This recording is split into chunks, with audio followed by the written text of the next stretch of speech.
បាទអរគុណបងជាងដែលគាត់បានជួយជាវនៅសាស្មាតគីមឈុតបាទហើយការជាវបងគឺខ្ញុំមានទទួលបង្រៀន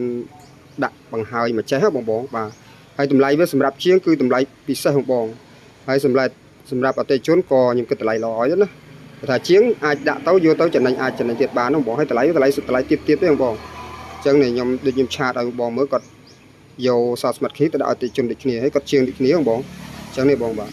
បងតាអីដែលចង់បានសាស្មាតគីពណ៌សងបងបាទបងបាទអញ្ចឹងគាត់ចង់បានសាស្មាតគីបងនេះឡើយមួយទៀតគឺបងហ្នឹងមានមួយឈុតទៀតហើយមានខ្សែបើកកែបក្រោយអីដែរ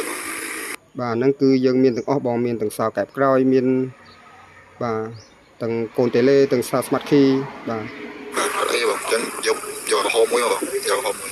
បាទអញ្ចឹងគាត់យកពណ៌ក្រហមបាទគាត់កំងយកពណ៌ក្រហមអញ្ចឹងខ្ញុំរៀបរាប់តម្លាក់ផ្ញើនេះគាត់តម្លាក់លេខមកបាទគាត់តម្លាក់លេខមកហើយ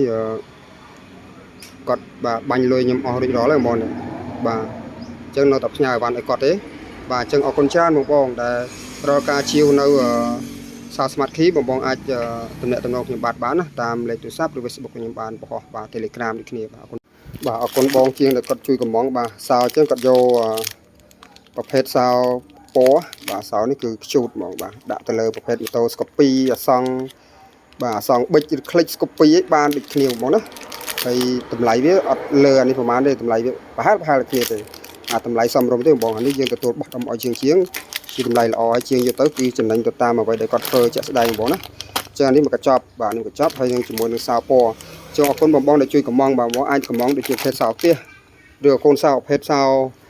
ឬក៏កូនតេឡេថ្មតេឡេអាចកំងបានបាទហើយមកកញ្ចប់មួយទៀតនេះគឺខ្ញុំបានវិចខ្ចប់អ៊ីរ៉លហើយបងគឺខ្ញុំរៀបរាប់ផ្ញើកូនតេឡេហ្នឹងទៅឲ្យបងនៅតាមខេត្តបាទអញ្ចឹងនេះខ្ញុំវិចខ្ចប់ឲ្យខ្ញុំផ្ញើជូនបងហើយបាទនេះបាទសាយឋានគឺខ្ញុំសេននឹងអស់ហើយបងនេះខ្ញុំវិចខ្ចប់ផ្ញើទៅបងហើយបានទីតាំងទីអីខ្ញុំផ្ញើទៅអស់ហើយបងណាបាទអញ្ចឹងបងចាំទទួលផងអញ្ចឹងពីម្ចាស់ផ្សេងគ្នាមកប្រអប់ហើយនេះមកប្រអប់ផ្សេងបងនេះខ្ញុំរៀបរាប់ផ្ញើជូនបងណាបងចាំបងចាំទទួលផងបាទអរគុណច្រើនបងបាទចំពោះសោ Smart Key បាទយើងមានតាមពណ៌វាបាទមានពណ៌ខ្មៅពណ៌ក្រហមដូចជាពណ៌កាហ្វេបងចឹងបងដែលជាវខាងខ្ញុំទទួល free ក៏ខ្ញុំប្រាប់របៀបតឲ្យតរហូតដល់តបានជោគជ័យបងបាទក៏ដូចជាបងដែលចង់ជាវនៅកូនតេឡេថ្មតេឡេឬក៏សោឆាបឬក៏ពេទ្យ Smart Tool បែបប្រភេទដុំ hydraulic code Smart Key បាទតែតាកតងជាមួយនឹង Smart Key តាកតងមួយសោខ្ញុំមានបាទតាំងពីដូចតំណែងសម្រាប់ hydraulic code បាទកូនសោអញ្ចឹងខ្ញុំមានណាបងហើយបងជាងដែលមានចំណាប់អារម្មណ៍អាចតាកតងខ្ញុំបានតាម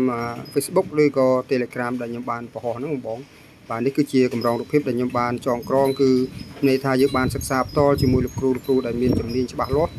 បាទដើម្បីយើងយកជំនាញហ្នឹងមកចែករំលែកដល់បងជាងឬក៏ចែករំលែកទូទៅដល់អតិថិជនដែលប្រើប្រាស់ប្រភេទជាមួយ Smart Key ដែលមានបញ្ហាក្នុងការពិបាកប្រើបាទបើក lock បើកអីមិនចេញអញ្ចឹងបងអញ្ចឹងខាងខ្ញុំមានទទួលបាទធ្វើទាំងអស់បាទតាំងពីសោអត្រាអីដែលចម្លងហ្មងបាត់សោបាត់កូនកូពីអីយើងធ្វើបានអស់បាទសូមអរគុណច្រើនចឹងបងបាទ